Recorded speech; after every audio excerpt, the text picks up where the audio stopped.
नमस्कार, कैसे हैं आप? आज जानते हैं कुछ नया। जब कोई अपराध कारित किया जाता है, तो उसमें सबसे पहले पीड़ित पक्ष से एक एफआईआर दर्ज कराता है। एफआईआर को कहीं भी हमारी सीआरपीसी में परिभाषित नहीं किया गया है और सीआरपीसी के अंतर्गत कहीं भी एफआईआर वर्ड का यूज नहीं हुआ है। सीआरपीसी की धारा 154 संज्ञेय मामलों में इत्तिला का प्रावधान करती है।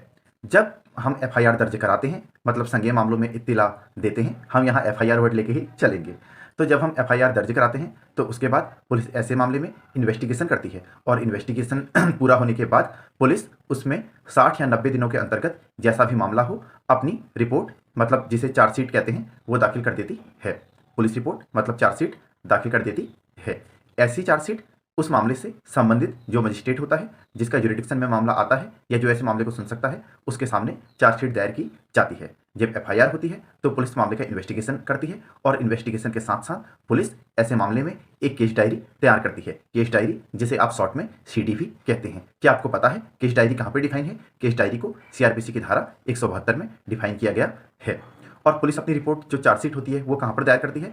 हमारी पुलिस इन्वेस्टिगेशन के बाद 60 या 90 दिनों के अंतर्गत जैसा मामला बनता है उसके अनुसार धारा 173(2) में, धारा 173 सब सेक्शन 2 में अपनी चार्जशीट को दायर करती है। तो हमारी चार्जशीट दायर होती है धारा 173 सब सेक्शन 2 में। तो जब किसी मामले में मामला पूरी तरीके से बन रहा होता है तो पुलिस उसमें धारा 173(2) में चार्जशीट को दायर कर देती है। लेकिन इसमें दो पार्ट होते हैं, या तो पुलिस चार्जशीट दायर करेगी या फिर पुलिस क्या करती है, अपनी क्लोजर रिपोर्ट दायर करती है। अब क्लोजर रिपोर्ट क्या होती है? क्लोजर रिपोर्ट को पुलिस तब दायर करती है जब पुलिस किसी मामले का इन्वेस्टिगेशन कर रही है और ऐसा मामला बन ही नहीं रहा है। तो ऐसे में जब मामला नहीं बनता है तो पुलिस क्लोजर रिपोर्ट उसमें दायर कर देती है। जहां ऐसा है कि कोई मामला तो बन रहा है अभियुक्त के खिलाफ, लेकिन उस मामले में पुलिस को कोई सबूत नहीं मिला, कोई पर्याप्त सबूत नहीं मिला, तो ऐसे में भी पुलिस क्लोजर रिपोर्ट दायर कर देती है। जहां किसी व्यक्ति के विरुद्ध कोई मामला बन रहा है और उस मामले में ना तो सही अभियुक्त का पता लग पा रहा है, मतलब जिसके विरुद्ध एफआईआर कराई है या फिर एफआईआर अज्ञात में कराई है, ना तो ऐसा अभियुक्त मिल पा रहा है और ना ही उसके विरुद्ध पर्याप्त सबूत मिल पा रहे हैं जिससे कि उसके खिलाफ मामला दायर किया जाए, तो ऐसे में भी पुलिस क्या करती है, अपनी क्लोजर रिपोर्ट धारा 173 में लगा देती है। यदि मामला बन रहा है तो चार्जशीट दायर करेगी, यदि मामला नहीं बन रहा है तो उस रिपोर्ट को क्लोज करके, वहां पर मामले को क्लोज करके एक क्लोजर रिपोर्ट दाखिल पुलिस कर देती है। आज मैं आपको जिस केस के बारे में बताने जा रहा हूं वो केस है हमारे उत्तराखंड राज्य का। उत्तराखंड राज्य का है ये केस। तो इसमें भी ऐसा ही हुआ था कि पुलिस ने अपनी क्लोजर रिपोर्ट दाखिल कर दी थी। चलिए जानते हैं क्या है पूरा मामला, क्योंकि इस मामले ने सुप्रीम कोर्ट को भी कर दिया था हैरान। हाई कोर्ट का आदेश करने के बाद क्यों सुप्रीम कोर्ट हो गई हैरान पुलिस के द्वारा किए गए काम के द्वारा। तो चलिए जानते हैं क्या हुआ था इस मामले में।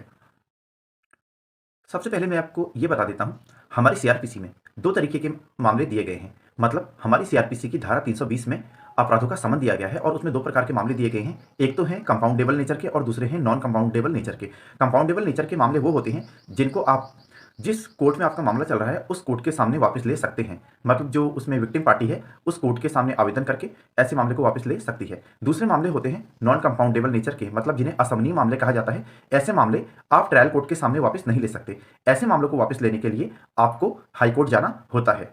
हाईकोर्ट धारा 482 मतलब सेक्शन 482 सीआरपीसी मतलब दंड प्रक्रिया संहिता में अपनी इनहेरेंट पावर मतलब अपनी अंतर्निहित शक्तियों का प्रयोग करके आपकी ऐसी एफआईआर को क्वेश कर सकता है।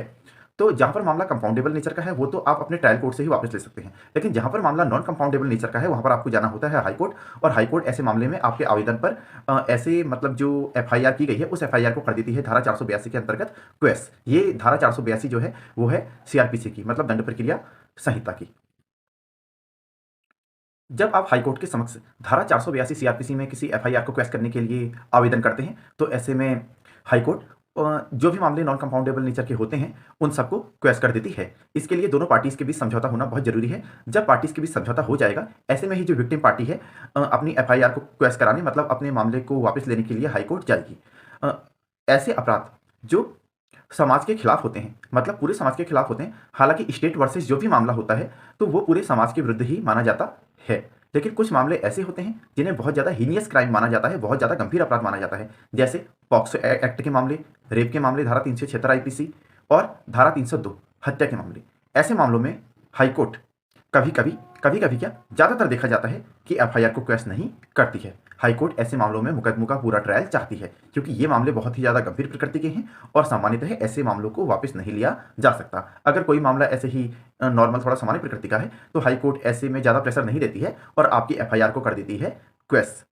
तो एक मामले में क्या हुआ था, हाँ इससे पहले एक बात और जान ले, जब हाईकोर्ट के द्वारा कोई मामला क्वेश कर दिया जाता है, धारा 482 सीआरपीसी में कोई एफआईआर क्वेश कर दी जाती है, तो उस मामले का आगे इन्वेस्टिगेशन नहीं होता है, उस मामले को वहीं पर बंद कर दिया जाता है, क्योंकि जब एफआईआर जो मामले का पहला चरण था वही खत्म कर दिया गया है तो आगे कुछ बनता ही नहीं है और वो चैप्टर वहीं पर कर दिया जाता है क्लोज। तो उस मामले में आगे होने के लिए कुछ नहीं बचता है। इसी से जुड़ा है हमारा आज का मामला, जो है state of Uttarakhand versus Umesh Kumar Sharma and others. Uttarakhand राज्य बनाम उमेश कुमार शर्मा और अन्य का है ये मामला। इस मामले में हुआ क्या था, दोनों पार्टियों के बीच किसी मामले को लेके या किसी मसले को लेके हो गया था समझौता, और इसमें जो पीड़ित पार्टी थी वो गई थी उत्तराखंड हाईकोर्ट। उत्तराखंड हाईकोर्ट के द्वारा पीड़ित पार्टी के द्वारा की गई एफआईआर को धारा 482 सीआरपीसी के तहत रद्द कर दिया गया था। मतलब ऐसी एफआईआर को हाईकोर्ट के द्वारा क्वेश कर दिया गया था। जब हाईकोर्ट के द्वारा ऐसी एफआईआर को क्वेश कर दिया गया था तो ये कार्रवाई वहीं पे खत्म हो जानी चाहिए थी, लेकिन ऐसा नहीं हुआ। जब हाईकोर्ट के द्वारा एफआईआर को क्वेश कर दिया गया, मामला तो वहां पे हो गया खत्म, लेकिन निचले स्तर पे पुलिस जहां ऐसे मामले का इन्वेस्टिगेशन कर रही थी, ऐसे मामले का इन्वेस्टिगेशन पुलिस ने उसके बाद भी किया और पुलिस ने पूरे मामले का इन्वेस्टिगेशन करके इसमें अपनी क्लोजर रिपोर्ट दाखिल कर दी। जब पुलिस ने अपनी क्लोजर रिपोर्ट इस मामले में दाखिल कर दी तो जब इस बात का पता अपोजिट पार्टी को लगा जिसके द्वारा अपराध किया गया था, क्योंकि दोनों पार्टी का सेटलमेंट पहले हो चुका था, तो अपोजिट पार्टी ने इस मामले को चैलेंज कर दिया सुप्रीम कोर्ट ने। जब सुप्रीम कोर्ट को यह बात पता लगी, जब सुप्रीम कोर्ट ने पूरी फाइल देखी, हाईकोर्ट का ऑर्डर देखा कि हाईकोर्ट के द्वारा धारा 482 सीआरपीसी के अंतर्गत एफआईआर को रद्द मतलब क्वेश किया जा चुका है, तो उसके बाद मामले का इन्वेस्टिगेशन कैसे हो गया, मतलब मामला खत्म हो गया है और उसके बाद भी मामले का इन्वेस्टिगेशन चल रहा है। सुप्रीम कोर्ट ने कहा यह बहुत हैरान कर देने वाली बात है कि कोई मामला हाईकोर्ट के द्वारा एफआईआर को क्वेश करके अपनी अंतर्निहित शक्तियों का प्रयोग करके अपनी इनहेरेंट पावर का यूज करके धारा 482 सीआरपीसी के अंतर्गत मामले को खत्म कर दिया गया है, एफआईआर को क्वेश कर दिया गया है और उसके बाद भी मामले का इन्वेस्टिगेशन चल रहा है। किस आधार पर चल रहा है, ये बहुत ही हैरान करने वाली बात है। अगर राज्य में, उत्तराखंड राज्य में इस तरह की प्रैक्टिस को, मतलब इस तरीके की प्रथा को चलाया जा रहा है कि हाईकोर्ट के द्वारा एफआईआर क्वेश होने के बावजूद भी किसी मामले में इन्वेस्टिगेशन किया जाता है और उसकी रिपोर्ट बनाकर कोर्ट को दी जाती है, तो ये बहुत ही निंदनीय है। इस तरीके की प्रैक्टिस को प्रदेश में बंद किया जाना चाहिए, क्योंकि एक बार जब हाईकोर्ट अपना आदेश दे देती है और किसी मामले को धारा 482 की शक्तियों का प्रयोग करते हुए खत्म कर देती है, तो फिर उसे आगे नहीं चलाया जा सकता। ये संबंधित हाईकोर्ट के आदेश की अवहेलना है। और सुप्रीम कोर्ट ने साथ साथ ये भी कहा कि हम इस बात से बहुत हैरान हैं, जब एफआईआर रद्द हो चुकी है तो इन्वेस्टिगेशन में चार्जशीट या फिर किसी भी तरीके की क्लोजर रिपोर्ट दाखिल किए जाने का कोई मतलब ही नहीं होता है। आप इस तरीके की सुप्रीम कोर्ट ने स्टेट को साफ साफ रिस्ट्रिक्शंस दिए कि आप इस तरीके की प्रैक्टिस जो आपके वहाँ चलाई जा रही है इसे बंद करें। जब मामला ही खत्म हो गया है तो उसके बाद जो जांच अधिकारी है, जो इन्वेस्टिगेशन ऑफिसर है, वो किस तरीके से मतलब क्यों और किस तरीके से आगे रिपोर्ट बना सकता है और मामले का इन्वेस्टिगेशन कर सकता है। सुप्रीम कोर्ट ने हाई कोर्ट से भी कहा कि जब किसी मामले को धारा 482 के अंतर्गत खत्म किया जाता है, उसमें रिपोर्ट बनाई जाती है और एफआईआर को क्वेश किया जाता है, तो सुप्रीम कोर्ट ने यह कहा कि हाई कोर्ट के द्वारा दिए गए ऐसे आदेश की कॉपीज को, मतलब ऐसे आदेश की प्रतियों को मुख्य सचिव गृह विभाग को, मुख्य सचिव को और सचिव गृह विभाग को, राज्य के पुलिस महानिदेशक को और सभी संबंधित थानों को भेजा जाना चाहिए। सभी संबंधित थानों से मतलब ऐसे थाने से है जिस थाने से उस मामले वो मामला जुड़ा हुआ है, जहां से उसका इन्वेस्टिगेशन चल रहा है, तभी सभी को इन्फॉर्मेशन हो पाएगी कि हाईकोर्ट के द्वारा धारा 482 में ऐसा मामला रद्द कर दिया गया है और ऐसे मामले को आगे नहीं चलाना चाहिए।